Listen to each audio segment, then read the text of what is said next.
ವೀಕ್ಷಕರಿಗೆ ನಮ್ಮ ಪ್ರೀತಿಯ ವಂದನೆಗಳು. ಈ ವಾರವೂ ಕೂಡ ಈ ಸಿಹಿಯಾದ ಮನೆ ಕಾರ್ಯಕ್ರಮದ ಮೂಲಕ ನಿಮ್ಮನ್ನು ಸಂಧಿಸುವುದರಲ್ಲಿ ನಾವು ಬಹಳ ಸಂತೋಷ ಪಡುತ್ತೇವೆ. ದೇವರು ನಮ್ಮ ಪ್ರಾರ್ಥನೆಗಳನ್ನು ಕೇಳಿ ಕುಟುಂಬಗಳಲ್ಲಿ ದೊಡ್ಡ ಉಜ್ಜೀವನವನ್ನುಂಟು ಮಾಡುತ್ತಾ ಇದ್ದಾರೆ. ಈ ದಿನದಲ್ಲಿ ಆನ್ಲೈನ್ ಶಾಪಿಂಗ್ ಬೇಡ ಎಂಬ ಶೀರ್ಷಿಕೆಯಲ್ಲಿ ಕಾರ್ಯಕ್ರಮಗಳನ್ನು ನೋಡಲಿದ್ದೇವೆ. ಕುಟುಂಬದವರೊಂದಿಗೆ ಉಲ್ಲಾಸವಾಗಿ ಮಾತನಾಡಿಕೊಂಡು ಅಂಗಡಿಗೆ ಹೋಗುವುದೇ ವಿಶೇಷ ಸಂತೋಷ. ಕುಟುಂಬದವರೊಂದಿಗೆ ಅಥವಾ ಸ್ನೇಹಿತರೊಂದಿಗೆ ಅಂಗಡಿಗೆ ಹೋಗುವಾಗ ಒಂದು ವಸ್ತುವಿನ ಗುಣಮಟ್ಟವನ್ನು, ಬೆಲೆಯನ್ನು ನಿರ್ಣಯಿಸಿ ಖರೀದಿಸಬಹುದು. ಆ ರೀತಿ ಮಾಡದೆ ಕೈಯಲ್ಲಿ ಮೊಬೈಲನ್ನು ಇಟ್ಟುಕೊಂಡು ಆನ್ಲೈನಲ್ಲಿ ಶಾಪಿಂಗ್ ಮಾಡುವಾಗ ಕೆಲ ಸಮಯಗಳಲ್ಲಿ ನಾವು ಅನಾವಶ್ಯಕ ವಸ್ತುಗಳನ್ನು ಖರೀದಿಸಿ ಬಿಡುತ್ತೇವೆ. ಅಷ್ಟೇ ಅಲ್ಲದೆ ಕೆಲವೊಮ್ಮೆ ಗುಣಮಟ್ಟ ಇಲ್ಲದೆ ಇರುವಂಥ ವಸ್ತುಗಳನ್ನು ಕೂಡ ಖರೀದಿಸಿ ಬಿಡುತ್ತೇವೆ. ನಂತರ ಅದನ್ನು ಹಿಂತಿರುಗಿಸೋಕೆ ಆಗದೆ, ಬದಲಾಯಿಸಿಕೊಳ್ಳೋಕೆ ಆಗದೆ ಬಹಳ ಕಷ್ಟಪಡುತ್ತೇವೆ. ಇದೆಲ್ಲ ಅವಶ್ಯವಾ? ಸೋಮಾರಿತನವನ್ನು ಬಿಟ್ಟು ಅಂಗಡಿಗೆ ಹೋಗಿ ಖರೀದಿಸಬಹುದಲ್ವಾ? ಇನ್ನೂ ಕೆಲ ಮನೆಗಳಲ್ಲಿ ಸರಿಯಾಗಿ ಅಡುಗೆ ಮನೆ ಕೂಡ ಇರುವುದಿಲ್ಲವಂತೆ. ಮತ್ತೆ ಅಡಿಗೆ ಹೇಗೆ ಎಂಬುದಾಗಿ ಕೇಳಿದ್ರೆ ಆನ್ಲೈನ್ ಡೆಲಿವರಿ ಆ್ಯಪ್ನಲ್ಲಿ ಖರೀದಿಸುತ್ತೇವೆ ಎಂದು ಹೇಳುತ್ತಾರೆ. ಈ ಅವಸ್ಥೆಗಳು ಬದಲಾಗುವಂತೆ ನಾವು ಪ್ರಾರ್ಥಿಸೋಣ. ಈಗ ನೀವು ಆಸಕ್ತಿಯಿಂದ ಎದುರು ನೋಡುತ್ತಿರುವ ಜ್ಯೋತಿಯ ಕರ್ನಾಟಕ.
ಈಗ ಆಫೀಸ್ ಹೆಂಗೋ ಇದೆ?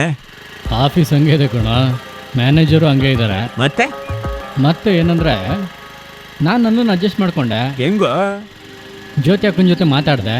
ಅವರು ನಿಮ್ಮ ಮೇಲಧಿಕಾರಿಗಳಿಗೆ ವಿಧೇಯರಾಗಬೇಕು ಅಂತ ಹೇಳಿದ್ರು. ಅದು ಸರಿನೇ ಅನ್ನಿಸ್ತು. ಲವ್, ನಿಮ್ಮ ಮ್ಯಾನೇಜರು ಕ್ರಿಶ್ಚಿಯನ್ ತಾನೆ? ಹೌದು. ಸುಮ್ಮನೆ ಜ್ಯೋತಿ ಅಕ್ಕಂಗೆ ನಿಮ್ಮ ಮ್ಯಾನೇಜರ್ ಹತ್ರ ಮಾತಾಡೋಕೆ ಹೇಳತ್ತಾನೆ. ನೀನು ಬೇರೆ. ಅಕ್ಕ ಏನಾದರೂ ಹೇಳಿ ಆಮೇಲೆ ಅವರು ನನ್ನನ್ನು ಬೈಯೋದಕ್ಕ? ನಮ್ಗೆ ಯಾಕೋ ಅದೆಲ್ಲ. ಸುಮ್ಮನೆ ಅನ್ನಿಸ್ತು, ಹೇಳ್ದೆ ಕಣ. ಸರಿ, ಸ್ಟ್ರೈಟ್ ಹೋಗು.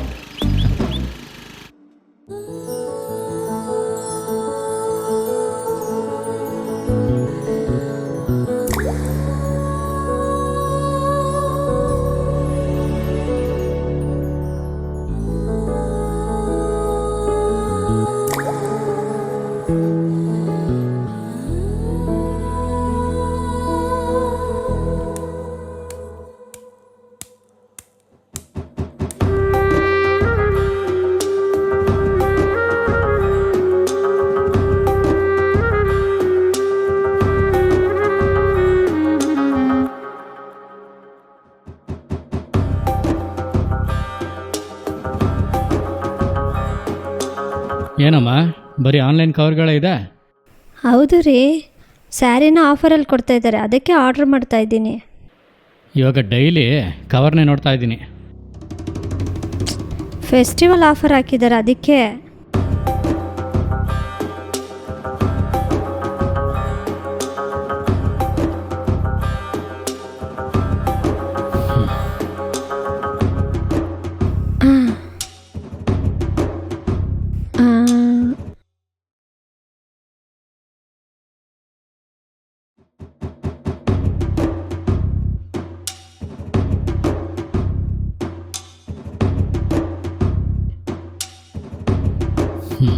ಏನಮ್ಮ, ಇವತ್ತು ನೈಟ್ಗೆ ಊಟಕ್ಕೇನು ಮಾಡಿಲ್ವಾ?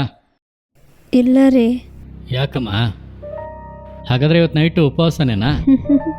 ನಿಮ್ಮನ್ನು ಉಪವಾಸ ಆಗ್ಬಿಡ್ತೀನಾ? ಹೋಟೆಲ್ಗೆ ಹೋಗ್ತೀವಾ? ಅದು ಇಲ್ಲ ರೀ. ಹಾಗಾದರೆ ಫಂಕ್ಷನ್ ಏನಾದರೂ ಇದೆಯಾ? ನನಗೆ ಗೊತ್ತಿರಂಗೆ ಆ ಥರ ಏನೂ ಇಲ್ಲ. ನನಗೆ ಗೊತ್ತಿರೋ ಪ್ರಕಾರನೂ ಇಲ್ಲ. ಮತ್ತೆ ಏನಮ್ಮ ಮಾಡ್ತೀಯಾ? ಝೊಮ್ಯಾಟೊದಲ್ಲಿ ಆರ್ಡ್ರ್ ಮಾಡಿದ್ದೀನಿ. ಆರ್ಡರ್ ಮಾಡಿದೀಯಾ? ಯಾಕಮ್ಮ? ಸುಮ್ಮನೆ ರೀ, ಆಫರ್ ಹಾಕಿದ್ರು, ಅದರಿಂದ ಆರ್ಡ್ರ್ ಮಾಡಿದೆ. ಏನಮ್ಮ, ಅವನು ನಮ್ಮನೆ ಪಕ್ಕದಲ್ಲೇ ಇರೋ ಹೋಟೆಲಲ್ಲಿ ತಾನೇ ತಗೊಂಬರ್ತಾನೆ. ಹೌದು. ಏನಮ್ಮ ನೀನು, ನಾವು ನಡ್ಕೊಂಡು ಹೋದ್ರೇ ಹೋಟೆಲ್ ಸಿಕ್ಬಿಡುತ್ತೆ, ಅದಕ್ಕೆ ಹೋಗಿ ಆರ್ಡ್ರ್ ಮಾಡಿದ್ಯಾ? ನಾವು ಹೋಗಿ ಊಟ ಮಾಡೋದಕ್ಕಿಂತ 500 ರೂಪಾಯಿ ಜಾಸ್ತಿನೇ ಆಗುತ್ತಲ್ವಾ? ಜಾಸ್ತಿ ಆಗಿದ್ರೆ ಏನು, ನಿಮಗೆ ಮನೆಗೆ ಊಟ ಬರುತ್ತಲ್ವಾ? ಬರ್ತಾ ಬರ್ತಾ ನೀನು ಆನ್ಲೈನ್ ವಸ್ತುಗಳ ಮೇಲೆ ತುಂಬ ವ್ಯಾಮೋಹದಲ್ಲಿದೆಯಾ. ಆ ಥರ ಇಲ್ಲ ರೀ. Hello madam, food delivery. ನಿಮ್ಮ ಮನೆ ಹೊರಗಡೆನೇ ಇದ್ದೀನಿ. ಸರ್, ಒಂದು ನಿಮಿಷ ಸರ್. ಏನ್ರಿ, ನಮ್ಮ ಮನೆ ಬಾಗಿಲಲ್ಲೇ ನಿಂತವ್ರೆ, ಹೋಗಿ ತಗೊಬನ್ರಿ.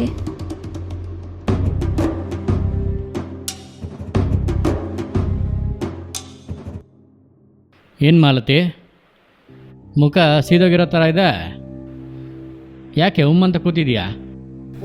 ನಾನು ಆರ್ಡರ್ ಮಾಡಿದ ಸ್ಯಾರಿ ಚೆನ್ನಾಗೇ ಇಲ್ಲ ರೀ.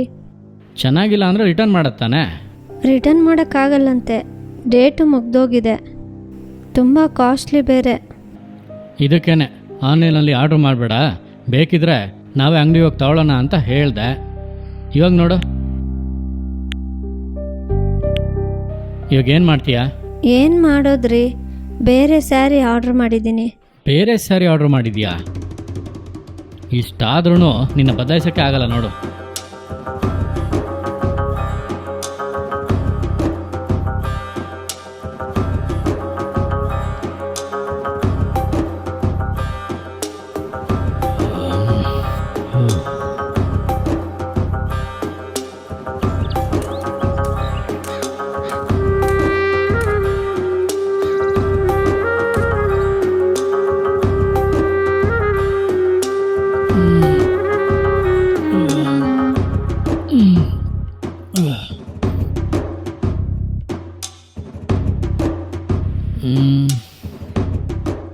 ಏನಮ್ಮ ಈ ನೈಟಲ್ಲೂ ಫೋನಾ? ಸುಮ್ಮನೆ ಮಲ್ಕೋಮ್ಮ.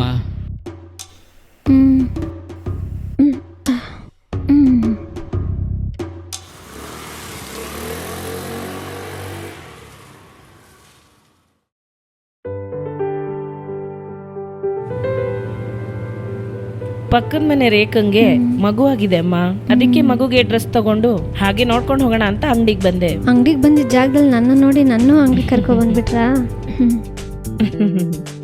ಸರಿ ಬಾ.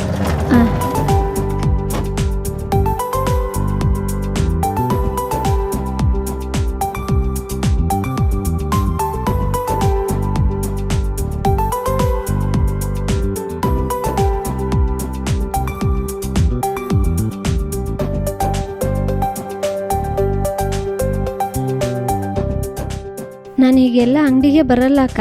ಯಾಕಮ್ಮ, ಖರ್ಚು ಕಡಿಮೆ ಮಾಡಿಬಿಟ್ಟೆ ಏನು? ಇಲ್ಲ ಅಕ್ಕ, ಎಲ್ಲನೂ ಆನ್ಲೈನೇ. ಎಲ್ಲ ಆನ್ಲೈನ್ ಅಲ್ಲ? ಹೌದಕ್ಕ, ಯಾಕಂದರೆ ಅದರಲ್ಲೇ ನಮಗೆ ತುಂಬ ವೆರೈಟಿ ಸಿಗುತ್ತೆ. ಹೊಸ ಕಲೆಕ್ಷನ್ ತೋರಿಸಿ. ಹೆಣ್ಮಕ್ಳಿಗೆ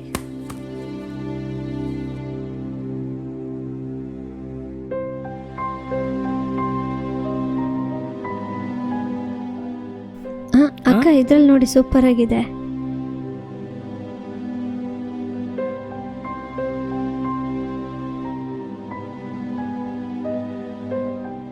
ಅಕ್ಕ, ಇದನ್ನ ನೋಡಿ.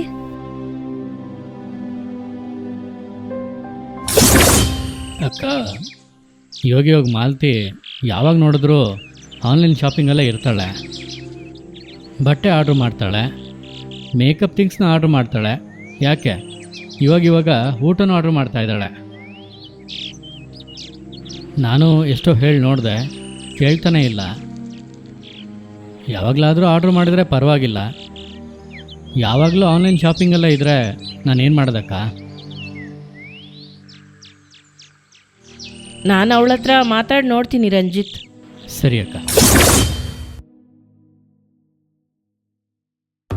ಇದೇ ಚೆನ್ನಾಗಿದೆ ಮಾಲ್ತಿ, ನಾನು ಇದನ್ನ ಅಂಗಡಿಲೇ ತಗೋತೀನಿ. ಸಿಸ್ಟರ್ ಇದನ್ನ ಪ್ಯಾಕ್ ಮಾಡಿಬಿಡಿ. Thank you sir.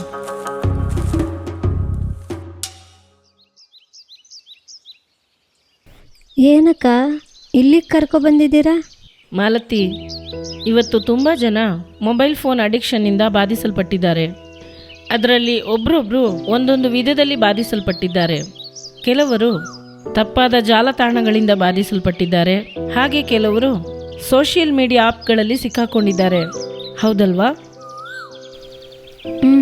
ಹೌದಕ್ಕ. ಆದರೆ ಇದನ್ನೆಲ್ಲ ಯಾಕೆ ನನ್ನ ಹತ್ರ ಹೇಳ್ತಾ ಇದ್ದೀರಾ? ಕೆಲವರು ಆನ್ಲೈನ್ ಶಾಪಿಂಗಲ್ಲಿ ಸಿಕ್ಕಾಕೊಂಡಿದ್ದಾರೆ. ನಿಜ ತಾನೇ? ಅದು ಕೂಡ ಒಂದು ಅಡಿಕ್ಷನ್ ಅಂತ ಅವರಿಗೆ ಗೊತ್ತಾಗ್ತಿಲ್ಲಮ್ಮ. ಅಕ್ಕ, ನೀವು ನನ್ನ ತಾನೇ ಹೇಳ್ತಾ ಇದ್ದೀರಾ? ನಿನ್ನನ್ನು ಮಾತ್ರ ಅಲ್ಲಮ್ಮ, ಬಾಧಿಸಲ್ಪಟ್ಟಿರೋ ಎಲ್ಲರನ್ನೂ ಸೇರಿಸಿ ಹೇಳ್ತಾ ಇದ್ದೀನಿ. ಮಾಲತಿ, ಬೇರೆ ವಿಷಯಗಳಿಗೆ ದಾಸರಾಗಿದ್ರೆ ಅದು ಅವರನ್ನು ಮಾತ್ರ ಬಾಧಿಸುತ್ತೆ. ಆದರೆ ಆನ್ಲೈನ್ ಶಾಪಿಂಗ್ಗೆ ದಾಸರಾದರೆ ಅದು ಸುತ್ತ ಇರೋ ಸಮುದಾಯವನ್ನೇ ಬಾಧಿಸುತ್ತಮ್ಮ. ಹೌದು ಮಾಲತಿ, ನೀನು ಆನ್ಲೈನಲ್ಲಿ ಪರ್ಚೇಸ್ ಮಾಡ್ತೀಯಾ, ಆದರೆ ನಿನ್ನನ್ನು ನಂಬಿ ನಿನ್ನ ಬೀದಿಯಲ್ಲಿ ಪಕ್ಕದಲ್ಲಿ ಅಂಗಡಿ ಇಟ್ಕೊಂಡಿರೋರನ್ನ ಯೋಚನೆ ಮಾಡಿ ನೋಡು. ಈ ಥರ ಎಲ್ಲರೂ ಕೂಡ ಡ್ರೆಸ್ಸನ್ನು, ದಿನಸಿ ಪದಾರ್ಥಗಳನ್ನು, ಊಟವನ್ನು ಆನ್ಲೈನಲ್ಲೇ ಆರ್ಡರ್ ಮಾಡಿಬಿಟ್ರೆ ನಮ್ಮನ್ನು ನಂಬಿ ಅಂಗಡಿ ಇಟ್ಕೊಂಡಿರೋರ ಅವಸ್ಥೆ. ನೀನು ಹೋಟೆಲ್ಗೆ ಹೋಗಿ ತಿಂದರೆ 1000 ರೂಪಾಯಿ ಆಗುತ್ತೆ ಅನ್ಕೋ, ಆದರೆ ನೀನು ಆನ್ಲೈನಲ್ಲಿ ಆರ್ಡರ್ ಮಾಡುವಾಗ ಅದೇ ಹೋಟೆಲ್ಗೆ ಹೋಗಿ ತಗೋತಾರೆ. ನೀನು ಎಕ್ಸ್ಟ್ರಾ ಸುಮಾರು 500 ರೂಪಾಯಿ ಕೊಡಬೇಕಾಗಿ ಬರುತ್ತಮ್ಮ. ಆನ್ಲೈನ್ ಶಾಪಿಂಗ್ ತಪ್ಪು ಅಂತ ಹೇಳ್ತಿಲ್ಲ, ಆದರೆ ಆನ್ಲೈನಲ್ಲಿ ಮಾತ್ರನೇ ತಗೋಬೇಡ ಅಂತ ಹೇಳ್ತಿದ್ದೀನಿ. ಚಿಕ್ಕ ಅಂಗಡಿಗಳು ತುಂಬ ಬಾಧಿಸಲ್ಪಡುತ್ತಮ್ಮ. ಲಾಕ್ಡೌನ್ ಟೈಮಲ್ಲಿ ಯಾವ ಆನ್ಲೈನ್ ಶಾಪಿಂಗ್ ನಿನಗೆ ಸಹಾಯ ಮಾಡ್ತು? ನಿನ್ನ ಮನೆ ಪಕ್ಕದಲ್ಲಿ ಅಂಗಡಿ ಇಟ್ಕೊಂಡಿರೋ ಅಣ್ಣ ತಾನೇ ಸಹಾಯ ಮಾಡಿದ್ರು. ಹಾಲು, ದಿನಸಿ ಪದಾರ್ಥ ಅಂತ ಸಾಲ ಕೊಟ್ಟರು. ನಿಜ ತಾನೇ ಮಾಲ್ತಿ? ಅದನ್ನ ಯಾಕೆ ಮರ್ತು ಬಿಡ್ತೀರಾ? ನಿನ್ನ ಜೀವನ ಆಧಾರವನ್ನು ನೋಡಿ ಮತ್ತೊಬ್ಬರ ಜೀವನ ಆಧಾರವನ್ನು ಹಾಳು ಮಾಡಬೇಡ ಮಾಲತಿ.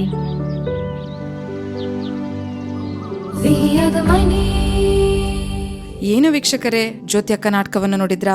ಆನ್ಲೈನ್ ಶಾಪಿಂಗ್ ಎಷ್ಟು ಆಪತ್ತು ಎಂದು ಅರಿತುಕೊಂಡ್ರಾ?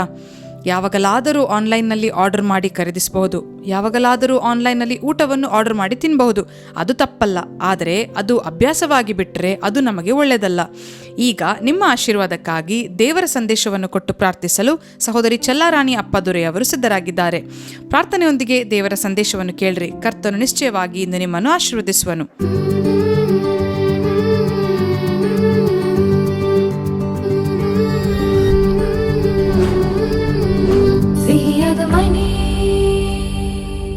ಯೇಸು ಕ್ರಿಸ್ತನ ಮಧುರವಾದ ನಾಮದಲ್ಲಿ ನಿಮ್ಮೆಲ್ಲರಿಗೂ ನನ್ನ ಪ್ರೀತಿಯ ವಂದನೆಗಳನ್ನು ತಿಳಿಸುತ್ತೇನೆ.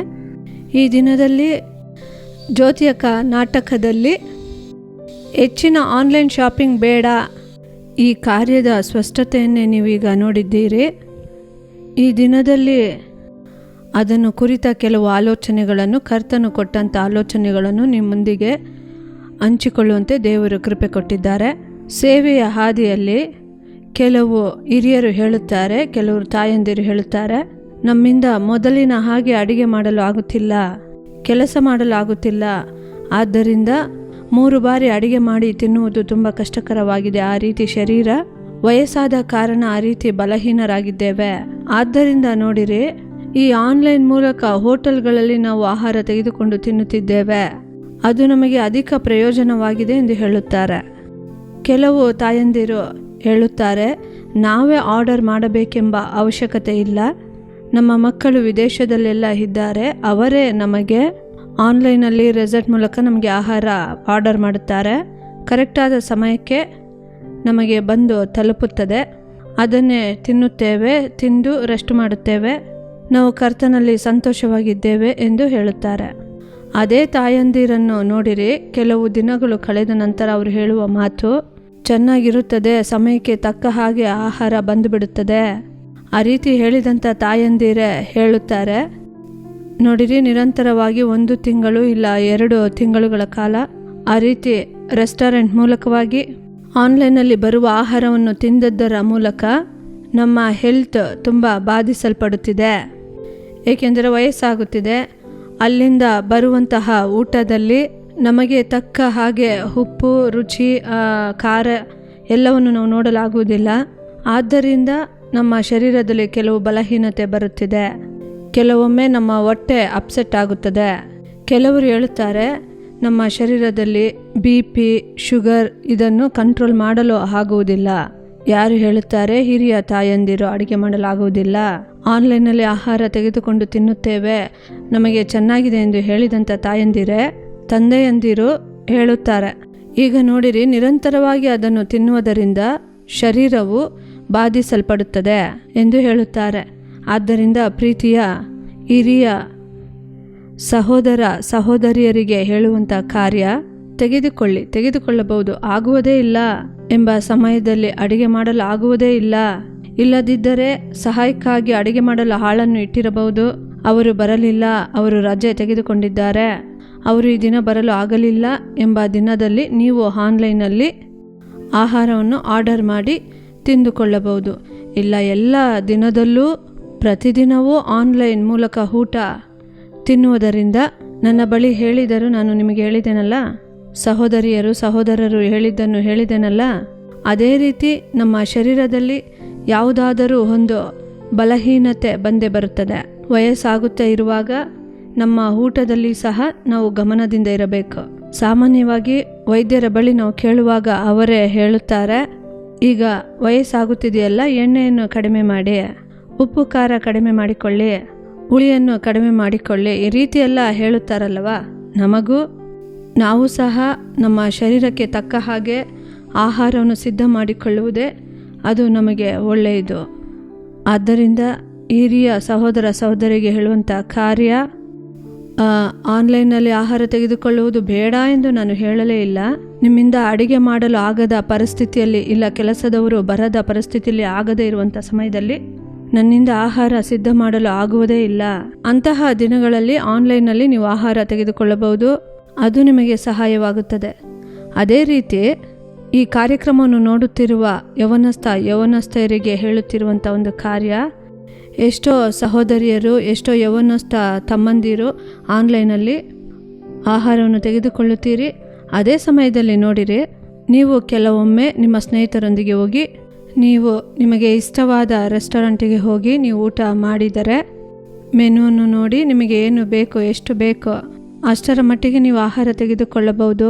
ಒಂದು ಊಟವನ್ನು ಆರ್ಡರ್ ಮಾಡಿ ನೀವು ತಿಂದ ನಂತರ ನಿಮಗೆ ಇನ್ನೂ ಊಟದ ಅವಶ್ಯಕತೆ ಇದೆಯಾ, ಮತ್ತೊಂದು ಊಟವನ್ನು ಆರ್ಡರ್ ಮಾಡಿಕೊಳ್ಳಬಹುದು.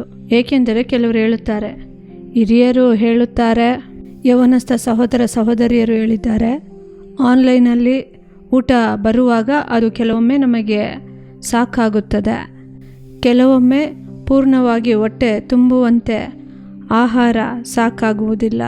ಕೆಲವರು ಹೇಳುತ್ತಾರೆ, ಆನ್ಲೈನ್ ಊಟದ ನಿಮಿತ್ತವಾಗಿ ನಾವು ತಿಂದ ಮೇಲೆ ಎಷ್ಟು ಆಹಾರ ಮಿಕ್ಕುತ್ತದೆ. ಕೆಲವರು ಹೇಳುತ್ತಾರೆ ತಕ್ಷಣ ನಾವು ಅದನ್ನು ಬಿಸಾಡುತ್ತೇವೆ, ವೇಸ್ಟು ಅದು ಎಂದು ಹೇಳುತ್ತಾರೆ. ಕೆಲವರು ಏನು ಹೇಳುತ್ತಾರೆ, ಅದನ್ನು ಫ್ರಿಜ್ಜಲ್ಲಿ ಇಟ್ಟು ಮತ್ತೆ ಅದನ್ನು ಬಿಸಿ ಮಾಡಿ ತಿನ್ನುತ್ತೇವೆ ಎಂದು ಹೇಳುವವರು ಉಂಟು. ಪ್ರೀತಿಯ ಯೌವನಸ್ಥ ಸಹೋದರ ಸಹೋದರಿಯರೇ, ನಮ್ಮಿಂದ ಆಗುತ್ತಿಲ್ಲ, ಹೆಚ್ಚು ವರ್ಕ್ ಇದೆ, ಮನೆಯಲ್ಲಿ ಅಡುಗೆ ಮಾಡಲು ನನ್ನಿಂದ ಆಗುವುದಿಲ್ಲ, ಇಲ್ಲದಿದ್ದರೆ ಹೊರಗೆ ನನ್ನಿಂದ ಹೋಗಲು ಆಗುವುದಿಲ್ಲ ಎಂಬ ಸಮಯದಲ್ಲಿ ನೀವು ಆನ್ಲೈನ್ನಲ್ಲಿ ಆಹಾರವನ್ನು ಆರ್ಡರ್ ಮಾಡಿಕೊಳ್ಳಬಹುದು. ಸಾಕಷ್ಟು ಸಮಯ ನೀವು ರೆಸ್ಟೋರೆಂಟಿಗೆ ನಿಮ್ಮ ಫ್ರೆಂಡ್ಸ್ನೊಂದಿಗೆ ಹೋದರೆ ಅದು ಒಂದು ರೀತಿ ಇರುತ್ತದೆ. ನೀವು ನಿಮ್ಮ ಮನೆಯಲ್ಲಿ ನೀವು ಮಾತ್ರ ಡೈನಿಂಗ್ ಟೇಬಲಲ್ಲಿ ಕೂತುಕೊಂಡು ನೀವು ಊಟ ಮಾಡುವುದಕ್ಕಿಂತ ನಿಮ್ಮ ಫ್ರೆಂಡ್ಸು ಇಲ್ಲ ನಿಮ್ಮ ಸಂಬಂಧಿಕರು ಇಲ್ಲ ನಿಮ್ಮ ಮನೆಯವರ ಜೊತೆ ಹೊರಗೆ ಹೋದರೆ ನಿಮಗೆ ಬೇಕಾಗಿರುವ ಮೆನುವನ್ನು ನೋಡಿ ತಿನ್ನಬಹುದು, ಬೇಕಾದಷ್ಟು ತಿನ್ನಬಹುದು. ನಿಮಗೆ ಇನ್ನೂ ಬೇಕು ಎಂದರೆ ಆರ್ಡರ್ ಮಾಡಿಕೊಳ್ಳಬಹುದು, ಇಲ್ಲ ಸಾಕಾಗಿದ್ದರೆ ನಿಲ್ಲಿಸಬಹುದು. ಏಕೆಂದರೆ ವೇಸ್ಟ್ ಆಗದಂತೆ ಇರುತ್ತದೆ, ನೀವು ಸಹ ತೃಪ್ತಿಯಾಗಿ ತಿಂದ ಹಾಗೆ ಇರುತ್ತದೆ. ಅನೇಕ ಯೌವನಸ್ಥ ಸಹೋದರ ಸಹೋದರಿಯರು ಹೇಳುತ್ತೀರಿ, ನಾವು ಡ್ರೆಸ್ಗಳನ್ನು ಆನ್ಲೈನಲ್ಲಿ ಆರ್ಡರ್ ಮಾಡಿಕೊಳ್ಳುತ್ತೇವೆ. ಕೆಲವರು ತಾಯಂದಿರು ಹೇಳುತ್ತಾರೆ, ನನಗೆ ತಿಳಿದಂಥ ಸೇವೆಯಲ್ಲಿರುವಂಥ ಸಹೋದರಿಯರು ಹೇಳುತ್ತಾರೆ, ಆನ್ಲೈನಲ್ಲಿ ಸ್ಯಾರಿ ತೆಗೆದುಕೊಂಡೆವು. ಆಗ ಅವರು ಹೇಳುತ್ತಾರೆ, ಅದನ್ನು ನೋಡಿದೆವು, ಆನ್ಲೈನಲ್ಲಿ ನೋಡುವಾಗಲೇ ಕಲ್ಲರ್ ಒಂದು ರೀತಿ ಇತ್ತು, ಒಳ್ಳೆಯ ಕಲ್ಲರ್, ಒಳ್ಳೆಯ ಪ್ಯಾಟ್ರನ್ ಆಗಿಯೇ ಕಾಣಿಸಿತು. ಆದರೆ ಅದು ಮನೆಗೆ ಬಂದ ನಂತರ ಅದನ್ನು ತೆರೆದು ನೋಡಿದಾಗ ನಾವು ನೋಡಿದ ಕಲ್ಲರಿನ ಹಾಗೆ ಇಲ್ಲ ಎಂದು ಹೇಳುತ್ತಾರೆ. ಇಂದಿಗೂ ನೋಡಿರಿ, ನೀವು ಅಂಗಡಿಯಲ್ಲಿ ಹೋಗಿ ನೋಡಿದರೆ ಸ್ಯಾರಿ ತೆಗೆದುಕೊಳ್ಳುವಂಥ ಸಹೋದರಿಯರೇ ಆಗಿರಬಹುದು, ನೀವು ಅಂಗಡಿಗಳಲ್ಲಿ ಹೋಗಿ ನೋಡಿದರೆ ನಿಮಗೆ ಹಲವು ಶೇಡ್ ಕಲ್ಲರ್ಗಳಲ್ಲಿ ನೀವು ನೋಡಬಹುದು, ಬಣ್ಣವಾದಂತಹ ಸ್ಯಾರಿಗಳನ್ನು ನೀವು ನೋಡಬಹುದು. ಆಗ ನಿಮಗೆ ಯಾವ ಟೇಸ್ಟ್ ಇದೆಯೋ, ನಿಮಗೆ ಯಾವುದು ಇಷ್ಟವಾಗುತ್ತದೋ ಅದನ್ನು ತೆಗೆದುಕೊಳ್ಳಬಹುದು. ಅದು ಮಾತ್ರವಲ್ಲ, ಈ ಕಾಲದಲ್ಲಿ ನೋಡಿರಿ, ಒಂದು ಸ್ಯಾರಿಯನ್ನು ತೆಗೆದುಕೊಂಡರೆ ಮುಂಭಾಗದಲ್ಲಿ ಒಂದು ಡಿಸೈನ್ ಇರುತ್ತದೆ, ಮಧ್ಯದಲ್ಲಿ ಬೇರೊಂದು ಡಿಸೈನ್ ಇರುತ್ತದೆ, ಒಳಗಿನ ಭಾಗದಲ್ಲಿ ಒಂದು ಡಿಸೈನ್ ಇರುತ್ತದೆ. ಆ ರೀತಿ ತೆರೆದು ನೋಡಿದರೆ ಒಂದು ಸ್ಯಾರಿಯನ್ನು ಇಲ್ಲ ಒಂದು ಡ್ರೆಸ್ಸನ್ನು, ಅದರ ಸುಂದರತೆಯನ್ನು ನಾವು ನೋಡಲು ಸಾಧ್ಯ. ಏಕೆಂದರೆ ಇದನ್ನು ಹೇಳಿದ್ದರಿಂದ ನಾನು ನಿಮ್ಮ ಬಳಿ ಹಂಚಿಕೊಳ್ಳುತ್ತೇನೆ. ಎಷ್ಟೋ ಸಹೋದರಿಯರು ಹೇಳಿದ್ದಾರೆ, ನೋಡುವಾಗ ಆನ್ಲೈನಲ್ಲಿ ನೋಡುವಾಗ ಆ ಚಿತ್ರ ತುಂಬ ಸುಂದರವಾಗಿದ್ದಿತು, ಆ ಪ್ಯಾಟರ್ನ್ ಮುಂಭಾಗದಲ್ಲೆಲ್ಲ ಸುಂದರವಾಗಿದ್ದಿತು, ಆದರೆ ಅದು ಮನೆಗೆ ಬಂದ ನಂತರ ತೆರೆದು ನೋಡುತ್ತೇನೆ, ಒಳಗಡೆ ಏನೂ ಇಲ್ಲ, ಪ್ಲೈನ್ ಆಗಿ ಇದೆ, ಆ ರೀತಿಯೆಲ್ಲ ಹೇಳುತ್ತಾರೆ. ಆದ್ದರಿಂದ ನಾನು ಆರ್ಡರ್ ಮಾಡಿದೆ, ತುಂಬ ಇಷ್ಟಪಟ್ಟು ಉಟ್ಟುಕೊಳ್ಳುವುದಕ್ಕೆ ಆಗುವುದಿಲ್ಲ, ನಾನು ಇಷ್ಟಪಟ್ಟ ರೀತಿ ಇಲ್ಲ ಎಂದು ಹೇಳುತ್ತಾರೆ. ಆದರೆ ಅದೇ ರೀತಿ ನೀವು ಅಂಗಡಿಗಳಿಗೆ ಹೋದರೆ ಸ್ಯಾರೀಸು ಡ್ರೆಸ್ಗಳನ್ನೆಲ್ಲ ನೋಡಿದರೆ ಚಿಕ್ಕ ಮಕ್ಕಳಿಗೂ ಸಹ ಎಷ್ಟೋ ಡಿಸೈನ್, ಎಷ್ಟೋ ಮಲ್ಟಿ ಕಲರಲ್ಲಿ ನಾವು ನೋಡಬಹುದು. ಆದರೆ ನೀವು ಆನ್ಲೈನ್ಗಳಲ್ಲಿ ನೋಡುವಾಗ ಅದನ್ನು ಸರಿಯಾದ ಕಲರಲ್ಲಿ ನೀವು ನೋಡಲು ಆಗುವುದಿಲ್ಲ. ಆದರೆ ನೀವು ಅದೇ ಸಮಯದಲ್ಲಿ ಅಂಗಡಿಗಳಿಗೆ ಹೋದರೆ ನೀವು ಚೆನ್ನಾಗಿ ತೆರೆದು ನೋಡಬಹುದು. ಅಂಗಡಿಯವರನ್ನೇ ತೆರೆದು ತೋರಿಸಿ ಎಂದು ಹೇಳಿದ ಕೂಡಲೇ ಅವರು ಸೇಲ್ಸ್ ಆದರೆ ಸಾಕು ಎಂದು ಅವರು 4 ಬಾರಿ ಎಲ್ಲ ರೀತಿಯಾಗಿ ಒಳಗಿನಿಂದ ಸೆರಗಿನವರೆಗೂ ಇಲ್ಲ ಡ್ರೆಸ್ಸನ್ನು ಒಳಗಡೆ ಹೊರಗಡೆ ಎಲ್ಲವನ್ನೂ ತೋರಿಸುತ್ತಾರೆ. ಆಗ ನಮಗೆ ಅದು ಇಷ್ಟವಾಗುವಂಥ ರೀತಿಯಲ್ಲಿ, ನಮ್ಮ ಮನಸ್ಸಿಗೆ ತೃಪ್ತಿಯಾಗುವ ರೀತಿಯಲ್ಲಿ ನಾವು ಡ್ರೆಸ್ಸನ್ನು ತೆಗೆದುಕೊಳ್ಳಲು ಸಾಧ್ಯ. ಅದು ಪ್ರಯೋಜನವಾಗಿಯೂ ಇರುತ್ತದೆ. ಅದು ಮಾತ್ರವಲ್ಲ, ಕೆಲವೊಮ್ಮೆ ನೋಡಿರಿ, ಅಂಗಡಿಗೆ ನಾವು ತೆಗೆದುಕೊಂಡು ಹೋಗುತ್ತೇವೆ, 2,000 3,000 ತೆಗೆದುಕೊಂಡು ಹೋಗುತ್ತೇವೆ ಅಂದುಕೊಳ್ಳಿರಿ, ಅದರಲ್ಲೇ ತೆಗೆದುಕೊಳ್ಳಬೇಕು ಅಂದುಕೊಳ್ಳುತ್ತೇವೆ, ಅದಕ್ಕಿಂತ ಹೆಚ್ಚು ಬೇಡ ಅಂದುಕೊಂಡು ಹೋಗುತ್ತೇವೆ. ಆದರೆ ನೋಡಿರಿ, ಕೆಲವೊಮ್ಮೆ ನೋಡಿರಿ ಆಶ್ಚರ್ಯವಾಗಿರುತ್ತದೆ. ನಾನು ಸಹ ಶಾಪಿಂಗಲ್ಲಿ ಆಶ್ಚರ್ಯಪಟ್ಟಿದ್ದೇನೆ. ನಾವು ಅಂದುಕೊಳ್ಳುವುದಕ್ಕಿಂತ ಕೈಯಲ್ಲಿ ತೆಗೆದುಕೊಂಡು ಹೋದ ಹಣಕ್ಕಿಂತ ಎಷ್ಟೋ ಕಮ್ಮಿಯಾಗಿ, ಎಷ್ಟೋ ಸುಂದರವಾಗಿ ಖರ್ಚು ಮಾಡಲು ಸಾಧ್ಯ. ಆದ್ದರಿಂದ ನಿಮ್ಮ ಕೈಯಲ್ಲಿರುವಂತಹ ಬ್ಯಾಲೆನ್ಸಲ್ಲಿ ಇಷ್ಟರಲ್ಲೇ ತೆಗೆದುಕೊಳ್ಳಬೇಕೆಂದು ಹೋಗಬಹುದು. ನೀವು ತೆಗೆದುಕೊಂಡು ಹೋಗುವ ಹಣದಲ್ಲಿ, ಕೈಯಲ್ಲಿ ಇಟ್ಟುಕೊಂಡಿರುವ ಹಣದಲ್ಲಿ ಒಂದು ಸ್ಯಾರಿ ತೆಗೆದುಕೊಳ್ಳಬೇಕು, ಡ್ರೆಸ್ಸು ತೆಗೆದುಕೊಳ್ಳಬೇಕು, ಮಕ್ಕಳಿಗೆ ಇದು ತೆಗೆದುಕೊಳ್ಳಬೇಕು ಎಂದು ನೀವು ಹೋಗಬಹುದು. ಆದರೆ ಹೋಗಿ ನೋಡಿದರೆ ನೀವು ಒಂದನ್ನು ಮಾತ್ರ ತೆಗೆದುಕೊಳ್ಳಬೇಕು ಎಂದು ಹೋಗುತ್ತೀರಿ. ಅಲ್ಲಿಗೆ ಹೋದರೆ 1 2 ತೆಗೆದುಕೊಳ್ಳುವ ರೀತಿ ಸೆಲೆಕ್ಟ್ ಮಾಡಲು ಆಗುತ್ತದೆ. ಆದ್ದರಿಂದ ಈ ಕಾರ್ಯದಲ್ಲಿ ಆನ್ಲೈನ್ ಶಾಪಿಂಗ್ ಬೇಡ ಎಂದು ಹೇಳುತ್ತಿಲ್ಲ. ಆಗದೇ ಇರುವಂಥ ಸಮಯದಲ್ಲಿ ಕೆಲವರು ಗಿಫ್ಟ್ ಕಳಿಸುತ್ತಾರೆ, ನನ್ನ ಫ್ರೆಂಡಿಗೆ ಬರ್ತ್ಡೇ ಗಿಫ್ಟ್ ಕಳಿಸಬೇಕು, ಅಂತಹ ಸಮಯದಲ್ಲಿ ನೀವು ತೆಗೆದುಕೊಳ್ಳಲು ಆಗಲಿಲ್ಲ, ಸರಿ, ನೀವು ಆನ್ಲೈನಲ್ಲಿ ಬುಕ್ ಮಾಡಿ ಕಳಿಸಬಹುದು. ಆದರೆ ಅದೇ ಸಮಯದಲ್ಲಿ ನೀವು ಅಂಗಡಿಗೆ ಹೋಗಿ ಸೆಲೆಕ್ಟ್ ಮಾಡಿ ಒಂದು ಪಾರ್ಸಲ್ ಮಾಡಿ ಕಳಿಸಿದರೆ ಅದು ಅವರಿಗೂ ಇಷ್ಟವಾಗುತ್ತದೆ. ಆದ್ದರಿಂದ ಬೇಡ ಎಂದು ಹೇಳುತ್ತಿಲ್ಲ. ನಿಮಗೆ ಆಗದ ಸಮಯದಲ್ಲಿ, ಸಮಯ ಇಲ್ಲ ಅನ್ನುವಾಗ ನೀವು ಆನ್ಲೈನಲ್ಲಿ ಹೋಟೆಲಿನಲ್ಲಿ ಆರ್ಡರ್ ಮಾಡಿಕೊಳ್ಳಬಹುದು. ನಿಮಗೆ ಡ್ರೆಸ್, ನಿಮಗೆ ಏನೇನು ಬೇಕೋ ನೀವು ತೆಗೆದುಕೊಳ್ಳಬಹುದು. ಆದರೆ ಸಮಯ ಇರುವಾಗ ನೀವು ಹೋದರೆ ನಿಮಗೂ ಟೈಮ್ ಸ್ಪೆಂಡ್ ಆಗುತ್ತದೆ ಮತ್ತು ಹೊರಗಡೆ 4 ಜನರನ್ನು ನೋಡಿದ ಹಾಗೆ ಇರುತ್ತದೆ ಮತ್ತು ನಿಮ್ಮ ಹೃದಯಕ್ಕೆ ತೃಪ್ತಿಯಾಗಿ ಬಟ್ಟೆಗಳನ್ನು, ಡ್ರೆಸ್ಸನ್ನು ನೀವು ತೆಗೆದುಕೊಳ್ಳಲು ಸಾಧ್ಯ. ನಿಮಗೆ ಬೇಕಾಗಿರುವ ಮೆನುವನ್ನು ಎಷ್ಟು ನಿಮಗೆ ಬೇಕೋ ಅಷ್ಟನ್ನು ನೀವು ಆರ್ಡರ್ ಮಾಡಿ ತಿನ್ನಬಹುದು. ಆದ್ದರಿಂದ ಆದಷ್ಟು ಹೊರಗೆ ಅಂಗಡಿಗಳಿಗೆ ಹೋಗಿ ತೆಗೆದುಕೊಳ್ಳುವಂಥ ಒಂದು ಪರಿಸ್ಥಿತಿನ ಇಟ್ಟುಕೊಳ್ಳಿರಿ. ಆಗದೇ ಇರುವಾಗ ಆನ್ಲೈನಲ್ಲಿ ತೆಗೆದುಕೊಳ್ಳುವಂತೆ ನಿಮ್ಮನ್ನು ಇಟ್ಟುಕೊಳ್ಳಿರಿ, ಅದು ಒಳ್ಳೆಯದು. ಅಂತಹ ಅನುಭವವನ್ನು ಕರ್ತನು ಕೊಡುವಂತೆ ನಾವು ಪ್ರಾರ್ಥಿಸೋಣ. ನಾವು ಈಗ ಪ್ರಾರ್ಥಿಸೋಣ. ಸ್ತೋತ್ರ ಮಾಡುತ್ತೇವಪ್ಪ, ನಿಮಗೆ ಸ್ತೋತ್ರ ಸ್ತೋತ್ರ ಸ್ತೋತ್ರ ದೇವರೇ. ಈ ದಿನದಲ್ಲಿ ಕೂಡ ಅಪ್ಪ, ಆನ್ಲೈನ್ ಶಾಪಿಂಗನ್ನು ಕುರಿತು ನೀವು ಆಲೋಚನೆಯನ್ನು ಕೊಟ್ಟಿದ್ದಕ್ಕಾಗಿ ನಿಮಗೆ ವಂದನೆ ಸಲ್ಲಿಸುತ್ತೇವಪ್ಪ ದೇವರೇ. ನೀವು ಕೊಟ್ಟಿರುವಂಥ ಹಣ ಅಪ್ಪ, ಅದು ವ್ಯರ್ಥವಾಗಿ ಅಪ್ಪ, ಅದು ಖರ್ಚು ಆಗದಂತೆ ದೇವರೇ ನೀವು ಕೊಟ್ಟಿರುವಂಥ ಹಣವನ್ನು ಅಚ್ಚುಕಟ್ಟಾಗಿ ದೇವರೇ ಎಲ್ಲವನ್ನು ತೆಗೆದುಕೊಳ್ಳುವಂತೆ ನೀವು ಕೊಟ್ಟ ಆಲೋಚನೆಗಾಗಿ ನಿಮಗೆ ವಂದನೆ ಸ್ತೋತ್ರ ಅಪ್ಪ ದೇವರೇ. ನೀವು ಇದಕ್ಕೆ ನಮಗೆ ಬೇಕಾಗಿರುವ ಜ್ಞಾನವನ್ನು ಕೊಡಿರಿ ಅಪ್ಪ. ಆನ್ಲೈನ್ ಶಾಪಿಂಗ್ ಬಗ್ಗೆ ನೀವು ನಮಗೆ ಆಲೋಚನೆಯನ್ನು ಕೊಟ್ಟು ನಡೆಸಿರಿ ದೇವರೇ. ನೀವು ಶಿಕ್ಷಣ ಬಲದ ಆತ್ಮವನ್ನು ನಮಗೆ ಕೊಟ್ಟು ಅಪ್ಪ, ಸ್ಪಷ್ಟವಾದ ಜ್ಞಾನದಲ್ಲಿ ನೀವು ನಮ್ಮನ್ನು ನಡೆಸಬೇಕಾಗಿ ಪ್ರಾರ್ಥಿಸುತ್ತೇವೆ. ಇದು ಒಳ್ಳೆಯದು, ಖರ್ಚು ಕಡಿಮೆ ಎಂದು ಎಲ್ಲವನ್ನು ನಾವು ತಿಳಿದು ನಡೆಯುವಂತೆ ಆತ್ಮನಾದವರು ನೀವು ಕೃಪೆ ತೋರಿಸಬೇಕಾಗಿ ಪ್ರಾರ್ಥಿಸುತ್ತೇವೆ ದೇವರೇ. ಆನ್ಲೈನ್ ಶಾಪಿಂಗ್ಗೆ ಅದಕ್ಕೆ ದಾಸರಾಗಿ, ಅದಕ್ಕೆ ಅಪ್ಪ ಮೀಸಲಾಗಿರುವವರು ಇದ್ದಾರಪ್ಪ. ಅವರಿಗೆ ಒಂದು ಸ್ಪಷ್ಟತೆಯನ್ನು ನೀವು ಅವರಿಗೆ ಕೊಡಿರಿ ಅಪ್ಪ ದೇವರೇ. ಅಂಥವರನ್ನು ಒಪ್ಪಿಸಿಕೊಟ್ಟು ಪ್ರಾರ್ಥಿಸುತ್ತೇವೆ. ನೀವು ಆಲೋಚನೆಯನ್ನು ಕೊಡಿರಿ, ನೀವು ಜ್ಞಾನದ ಆತ್ಮನಾಗಿದ್ದು ನಡೆಸಿರಿ ನೀವು ವಿವೇಕವನ್ನು ಕೊಡಿರಿ ಅಪ್ಪ. ನಿಮ್ಮ ಕರಗಳಲ್ಲಿ ಅವರನ್ನು ಒಪ್ಪಿಸಿಕೊಟ್ಟು ಪ್ರಾರ್ಥಿಸುತ್ತೇವೆ ಅಪ್ಪ. ನೀವು ಜವಾಬ್ದಾರಿ ತೆಗೆದುಕೊಂಡಿದ್ದಕ್ಕಾಗಿ ವಂದನೆ. ನಿಮ್ಮ ನಾಮ ಮಾತ್ರ ಮಹಿಮೆ ಹೊಂದಲಪ್ಪ. ಯೇಸುವಿನ ನಾಮದಲ್ಲಿ ಪ್ರಾರ್ಥಿಸುತ್ತೇವೆ ಜೀವವುಳ್ಳ ತಂದೆಯೇ, ಆಮೇನ್. ಕರ್ತನು ಕೊಟ್ಟಿರುವಂಥ ಆಲೋಚನೆಯನ್ನು ಕೇಳಿದ್ದೇವೆ. ಆದ್ದರಿಂದ ದೇವರ ವಾಕ್ಯದ ಪ್ರಕಾರ ಮುನ್ನಡೆಯಿರಿ. ಅದು ನಿಮಗೂ ತೃಪ್ತಿಯಾಗಿರುತ್ತದೆ ಮತ್ತು ಆಹಾರದಲ್ಲಿ ತೃಪ್ತಿ ಇರುತ್ತದೆ, ನಿಮಗೂ ಸಂತೋಷವಾಗಿರುತ್ತದೆ. ಆಮೇಲೆ ಪ್ರಿಯರಾದವರೇ, ಈ ದಿನದ ಕಾರ್ಯಕ್ರಮ ನಿಮಗೆ ಆಶೀರ್ವಾದವಾಗಿತ್ತೆಂದು ನಾವು ನಂಬುತ್ತೇವೆ. ನೀವು ಹೊಂದಿಕೊಂಡಂಥ ಮೇಲುಗಳನ್ನು ನಮಗೆ ತಿಳಿಯಪಡಿಸಲು ಮರೆಯಬೇಡ್ರಿ. ನಿಮ್ಮ ಪ್ರಾರ್ಥನಾ ಮನವಿಗಳನ್ನು ದೂರವಾಣಿಯ ಮೂಲಕ, ಇಮೇಲ್ ಮೂಲಕ ನಮಗೆ ತಿಳಿಯಪಡಿಸಿರಿ. ನಿಮಗಾಗಿ ಪ್ರಾರ್ಥಿಸಿ ಆಲೋಚನೆ ಕೊಡಲು ಸಹೋದರ ಮೋಹನ್ ಸಿ ಲಾಜರಸ್ ಅವರು ಮತ್ತು ದೇವರ ಸೇವಕರುಗಳು ಸಿದ್ಧರಾಗಿದ್ದಾರೆ. ಶನಿವಾರ ಮತ್ತು ಭಾನುವಾರ ಪ್ರಸಾರವಾಗುವ ಪ್ರಾರ್ಥಿಸೋಣ ಬನ್ನಿ ಕಾರ್ಯಕ್ರಮವನ್ನು ಕುಟುಂಬವಾಗಿ ನೋಡಲು ಮರೆಯಬೇಡ್ರಿ. ಪುನಃ ಮುಂದಿನ ವಾರ ಇದೇ ಕಾರ್ಯಕ್ರಮದಲ್ಲಿ ಇದೇ ಸಮಯದಲ್ಲಿ ಸಂಧಿಸೋಣ. ಅದುವರೆಗೂ ದೇವರ ಕೃಪೆ ನಿಮ್ಮೊಂದಿಗಿರಲಿ. For further details and prayer support, Jesus Redeems Ministries, Nalamavadi, Thuthukudi District, 628-211. Our phone number 080-3545-4545. God bless you.